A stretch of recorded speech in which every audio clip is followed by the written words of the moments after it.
Il y a des milliards d'années, Vénus, une des planètes les plus proches de la Terre, pourrait avoir abrité des océans et des cours d'eau.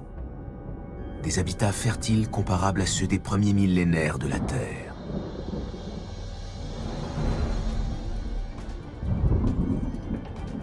Aujourd'hui, sa surface carbonisée est le vestige d'une destruction volcanique ancienne. Son atmosphère est dense et toxique. Les scientifiques dévoilent des stratégies audacieuses qui leur permettront d'explorer ces paysages inhospitaliers afin d'en savoir plus sur la période où Vénus a été plus accueillante. Comment Vénus est-elle devenue une planète aussi hostile? Et comment la Terre est-elle restée une planète hospitalière?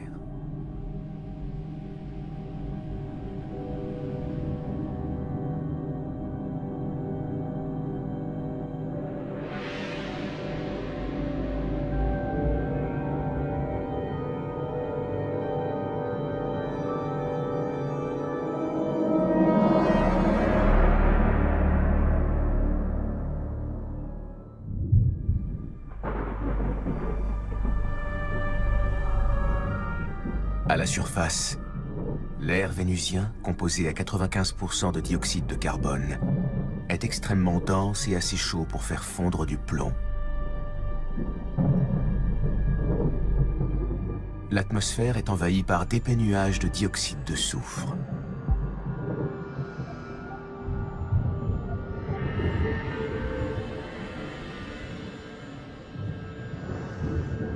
Les sondes envoyées sur Vénus n'ont jamais résisté plus de 2 heures. Voici les seules photos prises à la surface, envoyées par les sondes du programme soviétique Venera dans les années 70.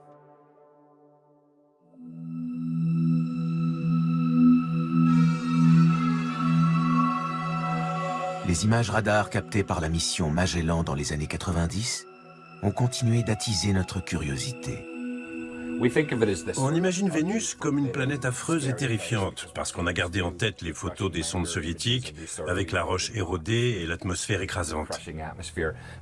Mais quand on observe les images de Magellan, on découvre des formes volcaniques, des coulées de lave, mais aussi des vallées, des gorges et des canyons à la fois étranges et fascinants, qui ont été creusés par la lave.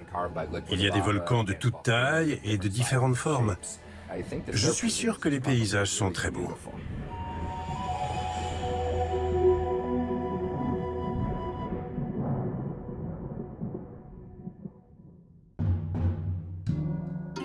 Il y a des milliers d'années, en Asie, des observateurs voyaient en Vénus 2 étoiles différentes. Kiming, l'étoile étincelante du matin, et Shenyang, l'astre exalté de l'Ouest, visible le soir. Elle est toujours proche de l'horizon. On ne verra jamais Vénus au zénith à minuit. Elle sera toujours vers l'horizon à l'aube et au crépuscule.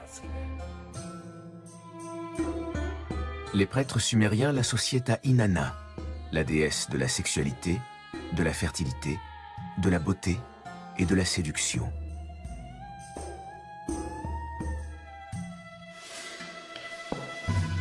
Dans la mythologie grecque, Inanna est devenue Aphrodite.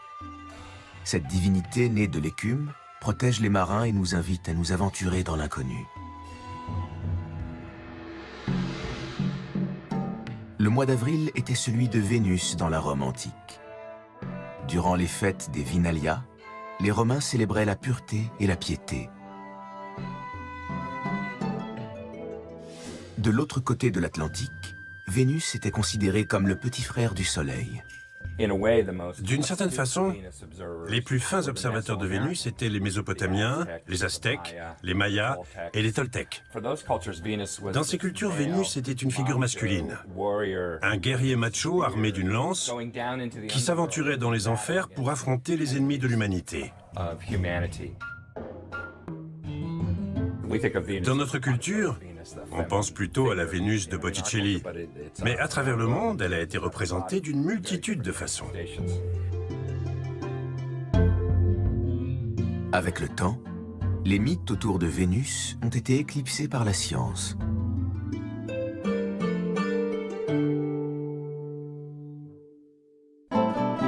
En 1610, Galilée a observé les variations des croissants de Vénus, semblables à celles de la Lune. Un élément qui confirmait que les planètes de notre système tournaient autour du Soleil. Mais l'astronome n'est pas parvenu à observer les détails de son atmosphère. En mai 1761, à l'occasion d'un phénomène astronomique rare, le Russe Mikhaïl Lomonossov a découvert une particularité de l'astre.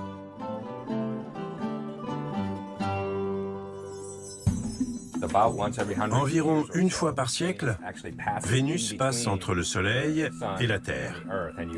On voit un petit point qui se déplace devant le Soleil. Vénus traverse le disque solaire. Au début et à la fin de ce déplacement, quand elle croise l'extrémité, quelque chose d'étrange se produit. Une distorsion qu'on appelle la goutte noire.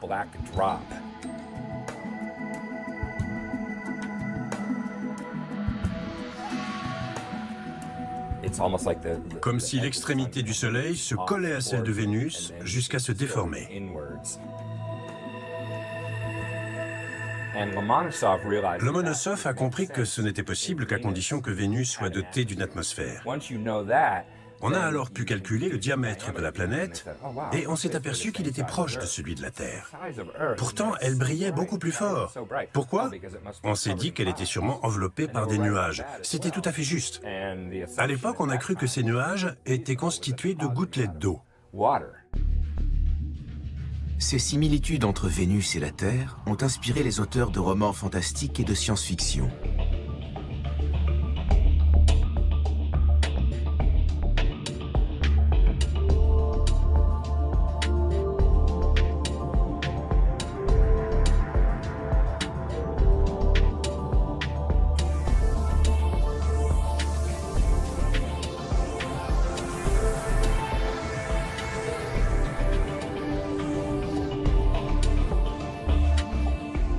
Quand j'étais petite, j'ai feuilleté un livre sur Vénus. Il y avait des jungles préhistoriques et des animaux qui ressemblaient à des dinosaures. Ça avait l'air formidable, mais en réalité, il n'y a rien de tout ça.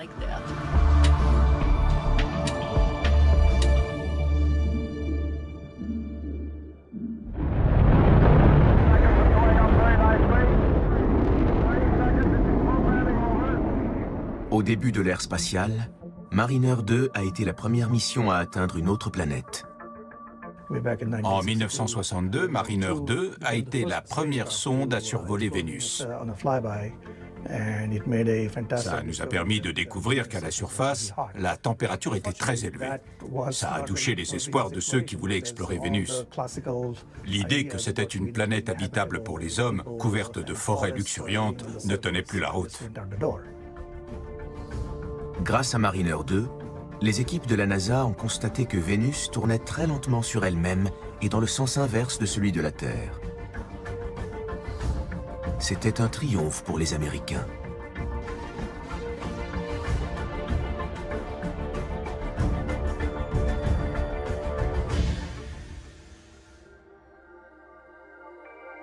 Refusant de se laisser distancer, les Soviétiques ont tenté de lancer 16 missions vers Vénus entre 1961 et 1984. Décembre 1970. Venera 7 est la première sonde à se poser à la surface de Vénus. Elle parvient à transmettre des données. 5 ans plus tard, les sondes Venera 9 et 10 prennent les premières photos des paysages vénusiens.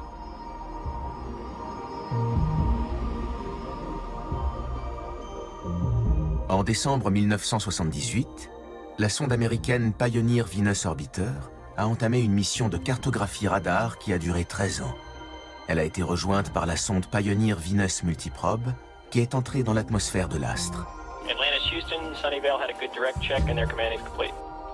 11 ans plus tard, Magellan a été lancé depuis une navette spatiale américaine pour un voyage de 15 mois en direction de Vénus.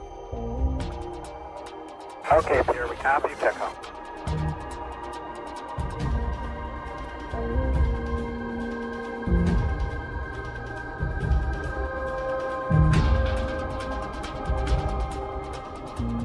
Après avoir effectué 4000 boucles d'un pôle à l'autre, Magellan a cartographié plus de 97% de la surface de Vénus.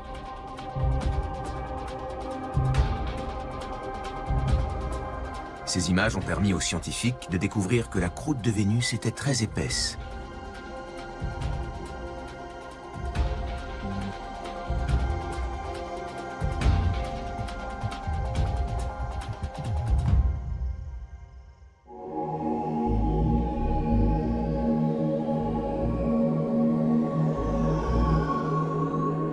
Il y a 3 milliards d'années, Vénus était certainement semblable à la Terre.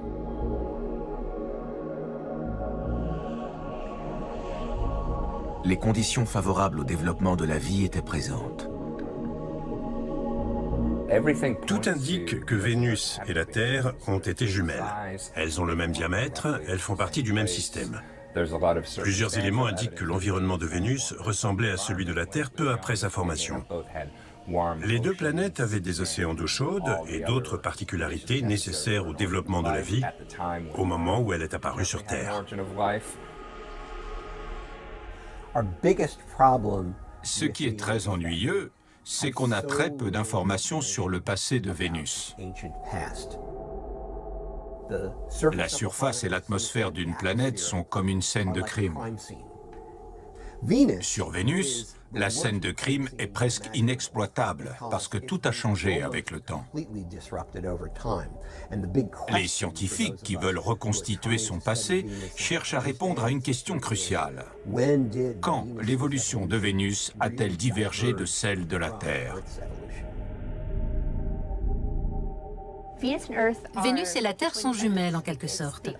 C'est la seule planète de notre système qui a encore une activité géologique comparable à celle de la Terre. C'est comme un laboratoire géant qui nous permet de comprendre la Terre en étudiant leurs points communs et leurs différences.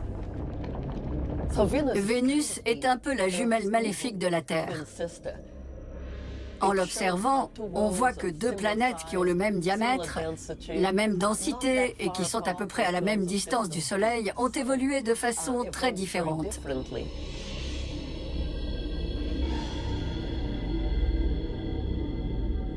Peu après sa formation, Vénus semblait vouée au même destin que la Terre. D'après les données captées par les radars, il semble qu'autrefois, il y avait de l'eau sur Vénus. En effet, le granit qui compose ces plateaux s'est sûrement formé au fond d'un océan. Certaines formations de Vénus ressemblent à des continents. Elles sont hautes et plissées. Ce sont les formations les plus anciennes de la planète. Parce que, bizarrement, l'essentiel de la roche à la surface est assez jeune. Elle s'est formée il y a environ 500 millions d'années. Ces formations sont les seules qui aient survécu à une période plus ancienne. Ce sont les zones auxquelles je m'intéresse. On les appelle des tesserae parce qu'elles ressemblent à une mosaïque. Si les conditions pour l'émergence de la vie étaient réunies, pourquoi elles ne seraient pas apparues sur Vénus? On étudie les tesserae à la recherche d'éléments qui confirmeraient la présence passée d'environnements propices à la vie.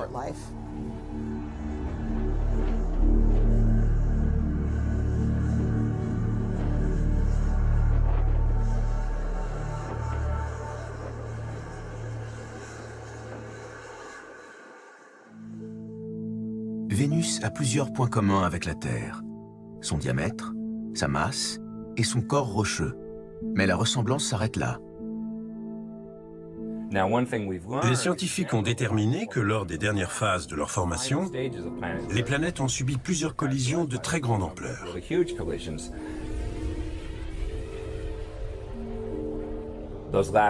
Lors de ces dernières collisions violentes, la Terre a acquis un satellite, la Lune.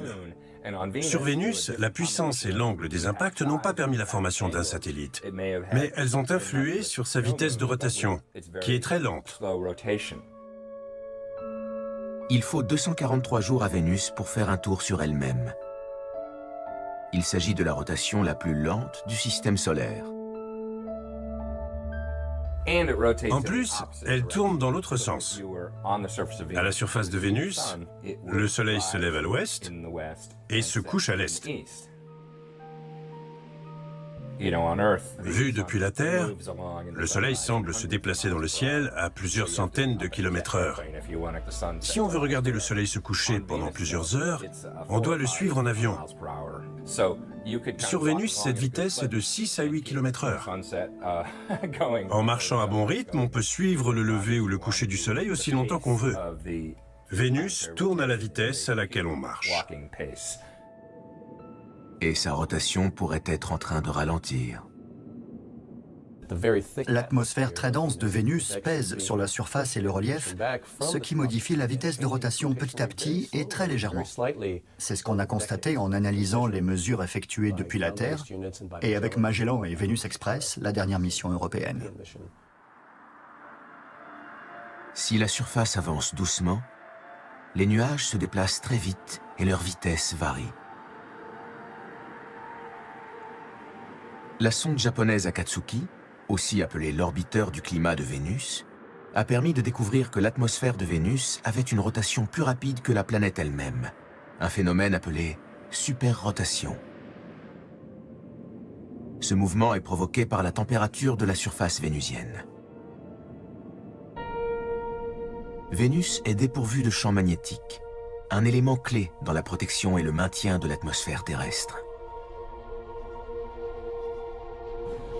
Sans ce bouclier protecteur, le rayonnement ultraviolet solaire détruit les molécules d'eau dans la haute atmosphère.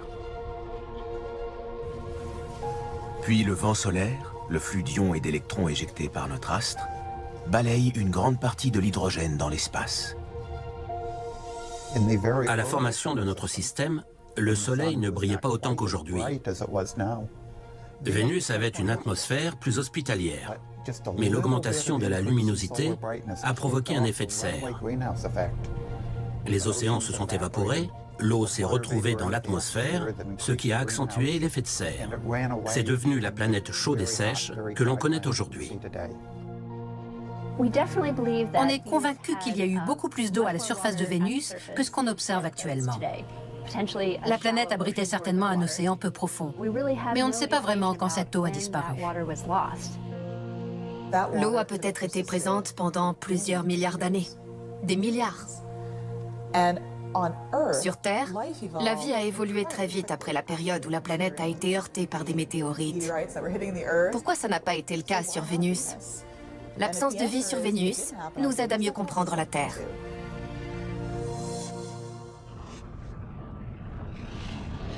Quand l'eau s'est évaporée, l'atmosphère de Vénus a été envahie par le dioxyde de carbone émis par les volcans.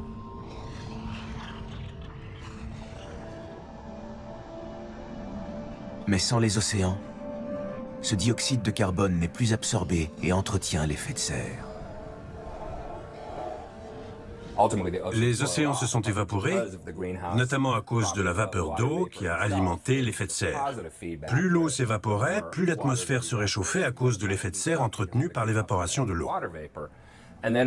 Quand les océans ont disparu, le cycle du carbone s'est interrompu. Les volcans de Vénus continuaient d'expulser du CO2, mais il n'y avait plus rien pour l'absorber.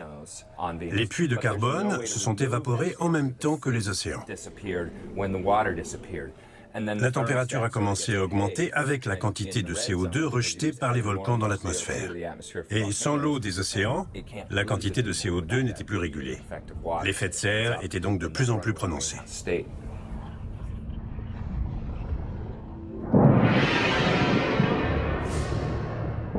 Pourquoi le niveau de CO2 expulsé par les volcans était-il élevé sur Vénus et négligeable sur la Terre? La différence s'explique par la géologie des deux planètes. Le noyau de la Terre, comme celui de Vénus, comprend du fer en fusion.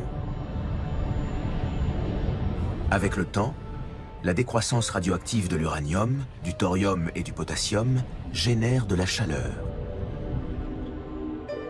La roche en fusion perce la croûte terrestre là où elle est la plus fine, au milieu des océans. La lave envahit les fonds marins. Avec la tectonique des plaques, des monts sous-marins poussent les plaques lithosphériques constituées de la croûte et du manteau terrestre. Quand ces plaques océaniques entrent en contact avec la croûte continentale, plus épaisse, elles plongent en dessous. La friction fait fondre la roche, une réaction accélérée par l'eau des océans. Des réservoirs de magma se forment. La pression augmente jusqu'à provoquer l'éruption d'un volcan.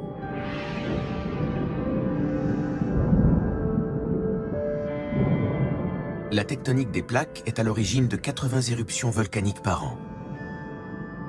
Ce phénomène peut produire une énergie telle qu'elle bouleverse le cours de l'histoire de notre planète.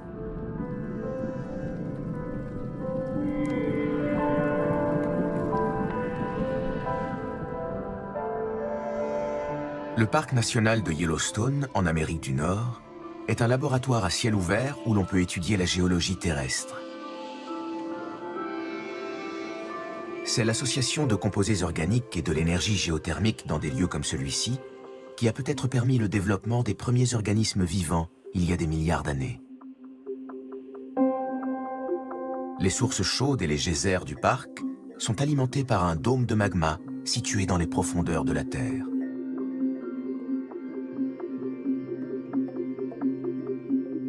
Tous les 600 000 ans environ, le magma pousse le plateau de Yellowstone.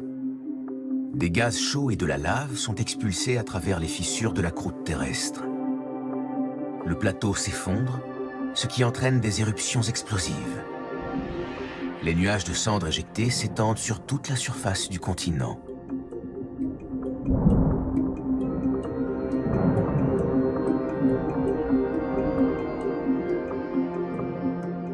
La tectonique des plaques, c'est ce qui fait avancer le monde. C'est un des principes fondamentaux du fonctionnement de notre planète. Ses conséquences vont bien au-delà de la dérive et du mouvement des continents. Elle régit aussi le cycle du carbone et le changement climatique. Les échanges entre la structure interne et la surface de la Terre sont le résultat de la tectonique des plaques, mais elle n'existe pas sur Vénus. L'explication de cette différence se trouve dans la croûte des deux planètes. Sur Terre, l'épaisseur de la croûte est de 8 km sous les océans et de 30 km sous les continents. La croûte de Vénus serait au moins 2 fois plus épaisse. Elle forme un couvercle rigide qui ne laisse rien échapper de son manteau. Si la Terre n'avait pas connu des époques géologiques très différentes et que les plaques avaient stagné, comme sur Vénus, l'azote et le dioxyde de carbone présents dans l'atmosphère vénusienne seraient aussi concentrés dans la nôtre. La croûte de Vénus ne s'est pas divisée en plaques, mais la chaleur de son manteau doit s'évacuer malgré tout.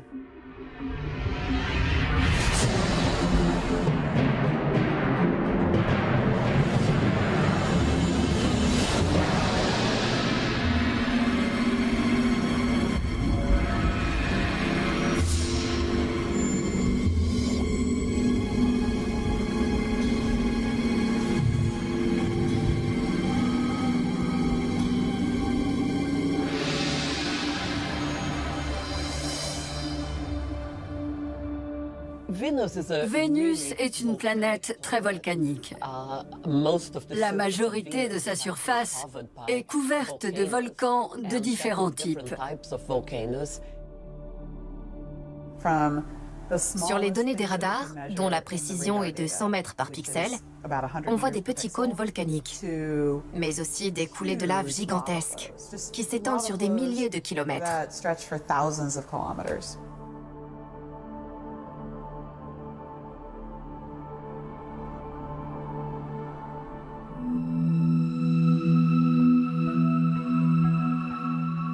La sonde Magellan a immortalisé tout un éventail de volcans.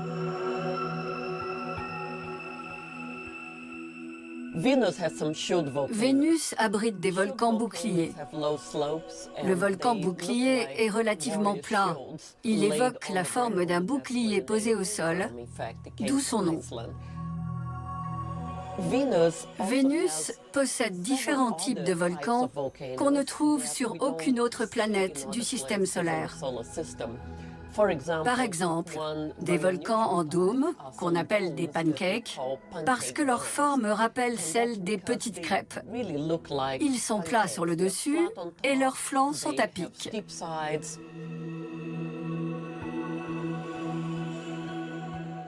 Certains de ces dômes ont des bords fracturés et accidentés. On les appelle des tiques, parce qu'ils ressemblent à des insectes écrasés. Les arachnoïdes, à la structure très fracturée, rappellent une toile d'araignée, avec des fractures concentriques et des fractures radiales.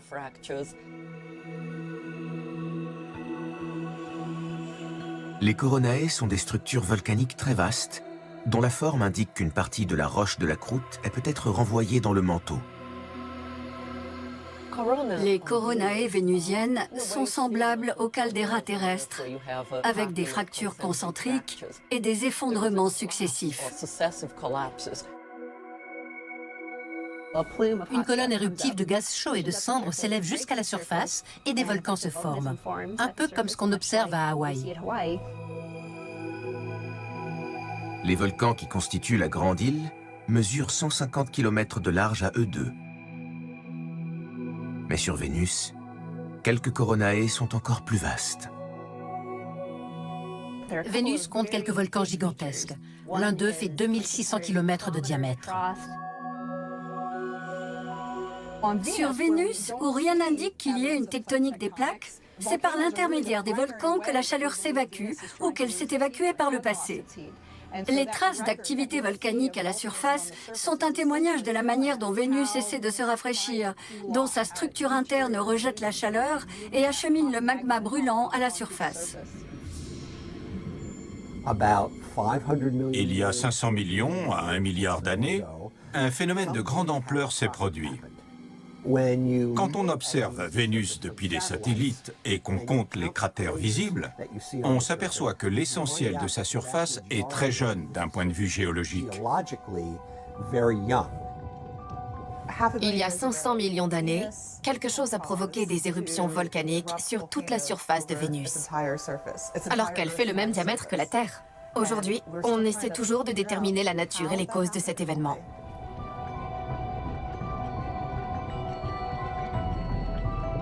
Vénus n'avait plus d'océan. Elle était dépourvue de champs magnétiques et de tectonique des plaques qui auraient permis d'absorber le carbone dans la croûte. Ces volcans crachaient du CO2 dans l'atmosphère. Tous les ingrédients étaient réunis pour un désastre climatique.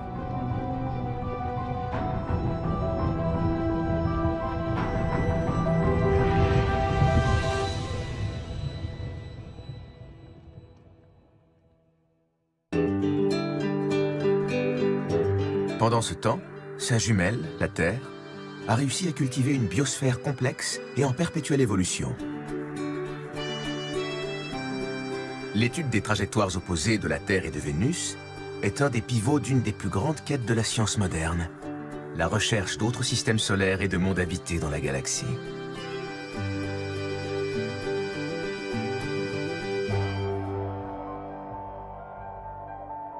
Les travaux menés dans des observatoires sur Terre et dans l'espace ont permis d'identifier 4000 planètes.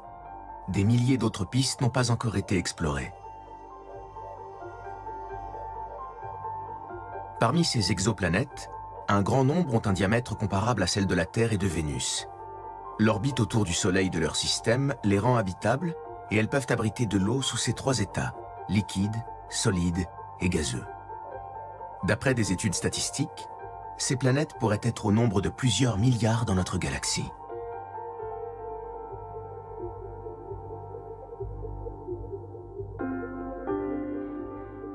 La vie et la vie intelligente sont-elles un produit des lois de la nature?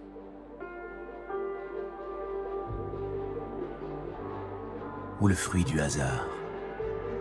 Un événement fortuit dont les conditions sont difficiles à réunir au cours de la vie d'une planète? Vénus ne nous a pas encore fourni les réponses à ces questions.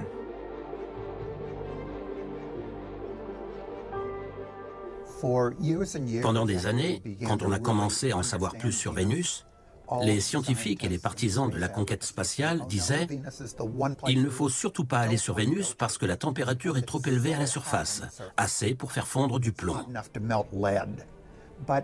Mais il s'avère que la température baisse quand on monte en altitude. Dans une des zones de Vénus, les conditions sont proches de celles du niveau marin sur Terre. La découverte de conditions habitables dans la haute atmosphère de Vénus a inspiré aux ingénieurs et aux scientifiques une mission révolutionnaire. D'abord, un véhicule pénétrerait dans les couches supérieures de l'atmosphère vénusienne. Au lieu d'atteindre la surface, il déploierait un dirigeable dont la longueur pourrait atteindre 130 mètres.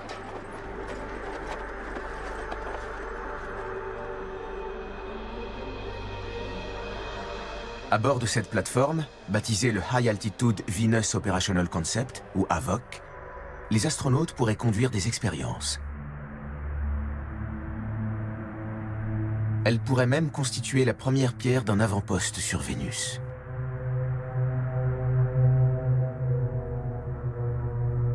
Une cité des sciences dans les nuages de Vénus.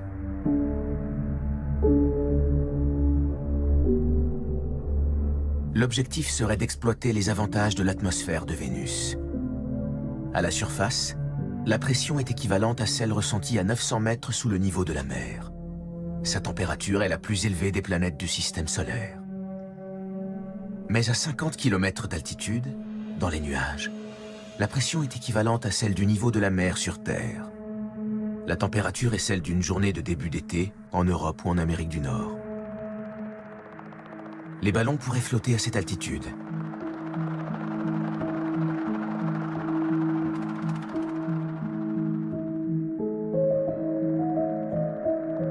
Imaginez des astronautes à bord d'un dirigeable, flottant dans des nuages d'acide sulfurique.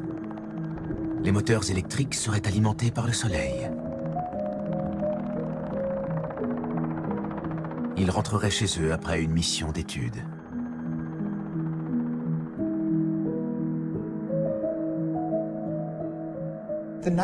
Ce qui serait formidable avec les gros dirigeables déployés dans l'atmosphère de Vénus, c'est que la pression intérieure et la pression extérieure seraient proches. Ils n'exploseraient pas en cas d'accident. Voici des projections d'une cité dans les nuages de Vénus. Pour construire une station aussi complexe, nous devrons réussir à extraire des matériaux, comme la fibre de carbone, directement depuis l'atmosphère.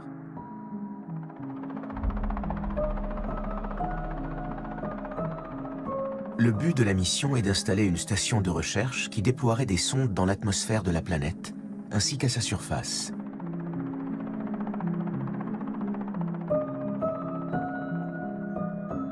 Depuis leur plateforme flottante, les chercheurs s'efforceraient de reconstituer l'histoire géologique de Vénus et de comprendre les rapports entre la surface et l'atmosphère. Ils chercheraient à localiser les volcans en activité et étudieraient les interactions entre les éléments physiques, chimiques et peut-être biologiques de l'atmosphère, avec pour ambition de comprendre comment Vénus est devenue aussi inhospitalière.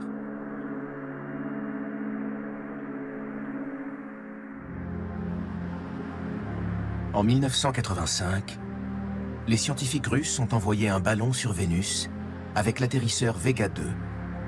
La mission a affronté des vents de 240 km/h. Le ballon d'un diamètre de 3,5 mètres a trouvé une altitude stable à 54 km de la surface, dans la couche nuageuse la plus active.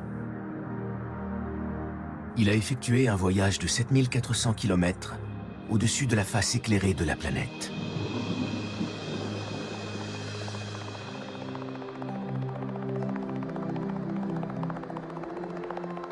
Les successeurs de Vega 2 se déploieront peut-être depuis des vaisseaux pour effectuer des mesures à des altitudes bien précises.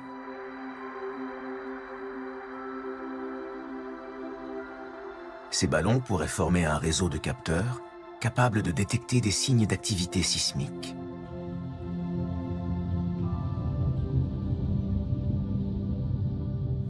Notre ballon peut déceler les tremblements de terre en flottant autour de Vénus.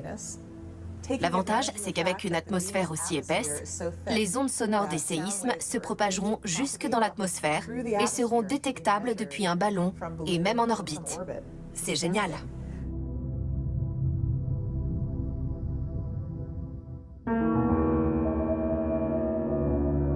Si en apparence il s'agit seulement d'une épaisse couche de nuages quelconque, l'atmosphère de Vénus renferme aussi des secrets passionnants. Parmi les composants les plus importants de l'atmosphère de Vénus que nous devons étudier, il y a les fossiles moléculaires qu'elle abrite. Les gaz nobles, l'argon, le néon, le xénon, le krypton, ne réagissent pas vraiment avec d'autres éléments. Ils sont dans l'atmosphère depuis la formation de la planète. En les mesurant, on obtiendra des fossiles moléculaires qui nous renseigneront sur l'atmosphère primitive de Vénus.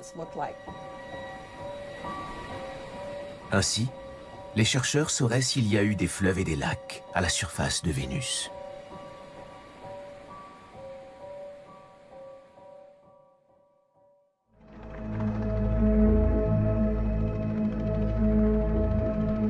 Si un jour les hommes évoluent dans les nuages acides de Vénus, ils s'apercevront peut-être qu'ils ne sont pas seuls.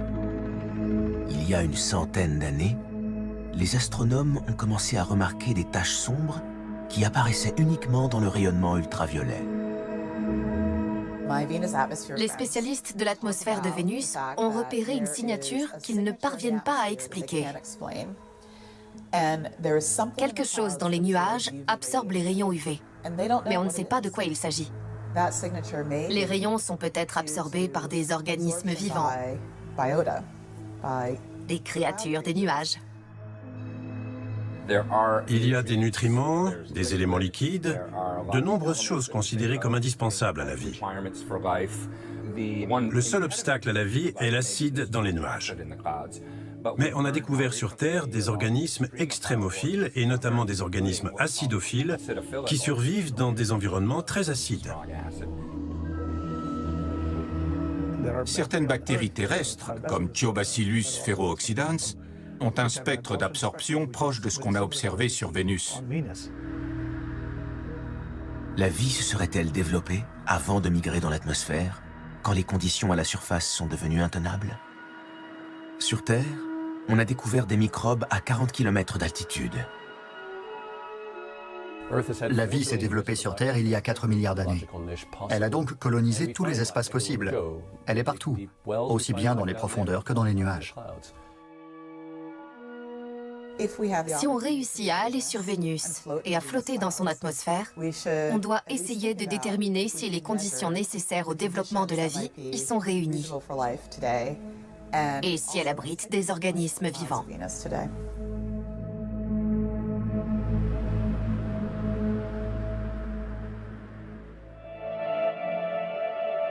Si dans la couche de nuages la température est raisonnable, à la surface de la planète, elle est extrêmement élevée. Les ingénieurs sur Vénus devront employer des moyens mécaniques pour l'arpenter, car les composants électroniques les plus robustes, ceux qui sont développés par l'armée, cessent de fonctionner à partir de 125 degrés. Je vais vous faire une démonstration. Cette horloge est composée d'acier inoxydable. On l'a étuvée à 460 degrés et on l'a fait fonctionner dans un four. L'objectif de cette expérience est de savoir ce qui serait susceptible de mal fonctionner sur Vénus. Les ressorts sont un élément important. Ici, on a un ressort d'horlogerie et là, un ressort spirale composé d'un alliage nickel-chrome. Même à des températures extrêmes comme celle à la surface de Vénus, soit 462 degrés, l'ensemble va se dilater et se contracter au même rythme et les mécanismes ne s'enrayeront pas. On a réussi à le démontrer en faisant tourner cette horloge.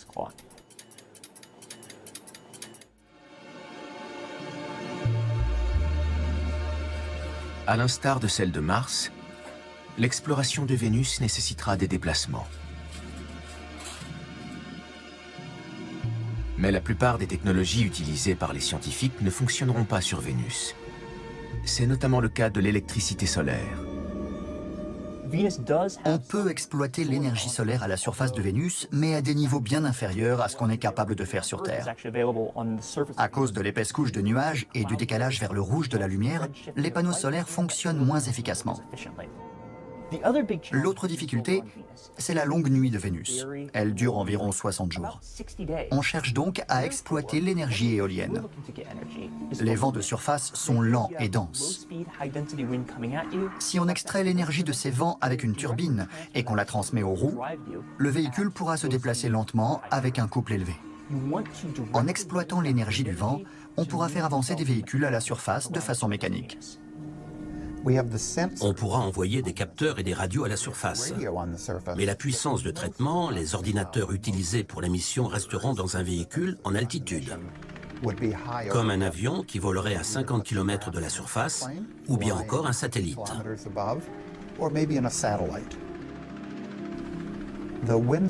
Les vents dans l'atmosphère de Vénus sont très puissants. Ils soufflent à 100 mètres par seconde. On pourrait, par exemple, se laisser porter par ces vents. L'essentiel est de se déplacer plus vite que le vent pour rester dans la zone éclairée par le soleil.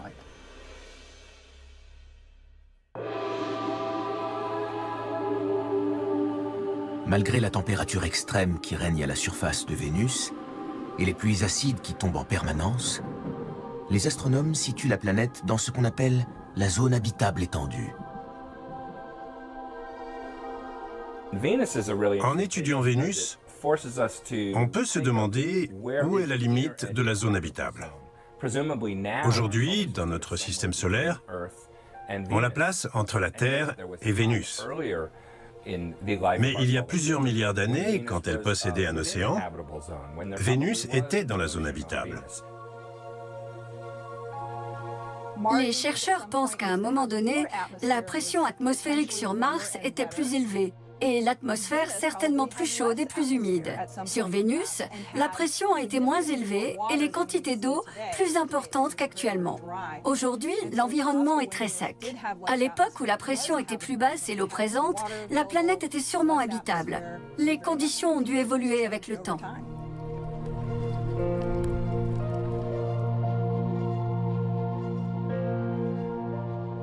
En observant notre galaxie, les astronomes tentent d'identifier les conditions nécessaires à la formation d'une planète comme notre Terre.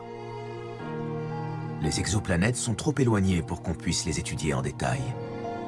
Mais les recherches sur Vénus nous permettent de mieux comprendre ces mondes lointains.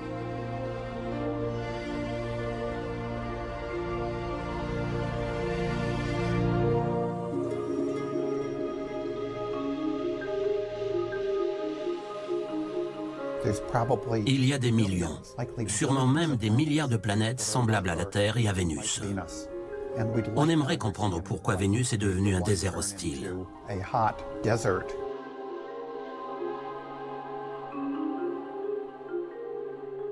Et pourquoi la Terre abrite de l'eau sous forme liquide et a permis à la vie de se développer.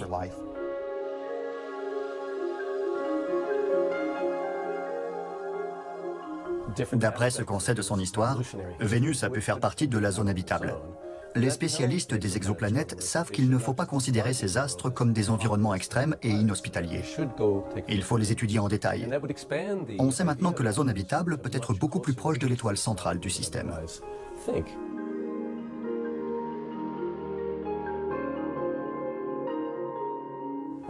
Quand on observe la galaxie, on aperçoit des planètes semblables à la Terre et on espère trouver d'autres terres, évidemment.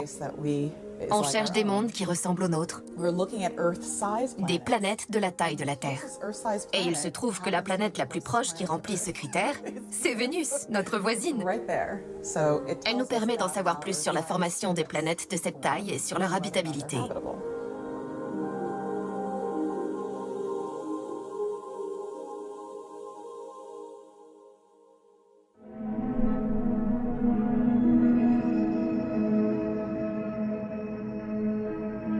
Deux planètes, nées au même moment, de taille et de masse comparables, faites de la même matière.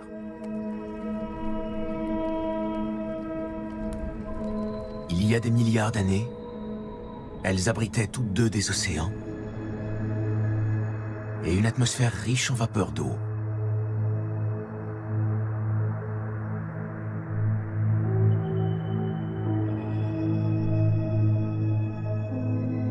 Avec le temps, l'une de ces planètes s'est parée de vert et de bleu, les couleurs de la vie. Quant à l'autre, elle s'est enveloppée d'une brume toxique.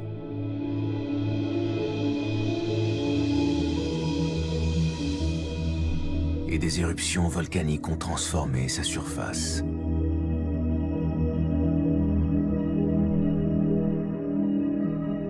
De ces deux mondes, lequel est le plus commun dans le cosmos?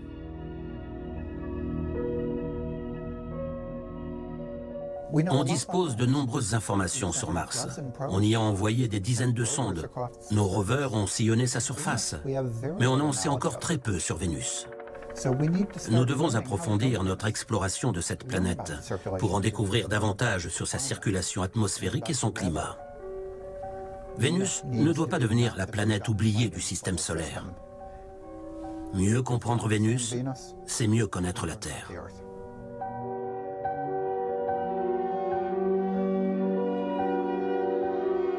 J'imagine qu'un jour, quand on aura mis au point des drones ou des véhicules adaptés et qu'on pourra envoyer des hommes à la surface équipés de combinaisons protectrices, on arrivera à observer Vénus comme il se doit. Et on se dira, c'est fou, on n'imaginait pas que c'était aussi beau. C'est une planète très vaste. Les terres vénusiennes sont bien plus étendues que les nôtres, puisque l'eau recouvre plus de 70% de la surface de la Terre. Quand ce sera possible, on explorera Vénus et on sera émerveillé.